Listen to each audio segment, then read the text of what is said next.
ఇడ్లీ పెట్టంగా కొంచెం పిండి అయితే మిగిలిపోయిందనమాట. ఒక 2 గంటలంట. ఈ పిండిని ఏం చేద్దాము అని చెప్పేసి నేనైతే ఇలా సింపుల్గా ఊతప్పం అయితే ట్రై చేసిన. చాలా టేస్టీ ఉంది, చాలా బాగుంది.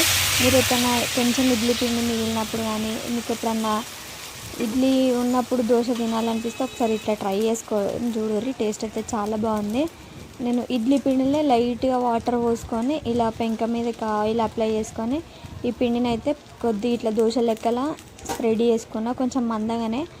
ఇట్లా వేసుకున్న తర్వాత దీంట్లోకి సన్నగా కట్ చేసుకున్న ఆనియన్, కొత్తిమీర, అలాగే క్యారెట్ కూడా వేసుకొని ఒక చుట్టూ మంచిగా ఆయిల్ అంతా పోసుకోండి. ఇలా దోశకి ఎట్లయితే వేస్తామో అట్లా ఆయిల్ పోసుకొని దీనిపైన కొంచెం మూత పెట్టేసుకోండి. మూత పెడితే ఏంటంటే మంచిగా కాలుతుంది అనమాట. లేదు అంటే కిందికి కాలి పైన ఉడకదు. మంటను లో ఫ్లేమ్లో పెట్టి మీదికనే ఒక మూత పెట్టేసుకొని ఒక 4-5 మినిట్స్ మంచిగా కాలనిచ్చి దాన్ని తీసేసుకుంటే అయిపోతుంది. ఎంతో టేస్టీగా ఉండే ఈ ఊతప్పం అయితే రెడీ అయిపోతుంది. మీరు ఎప్పుడైనా ట్రై చేయకపోతే ఇట్లా ట్రై చేసి అయితే చూడండి.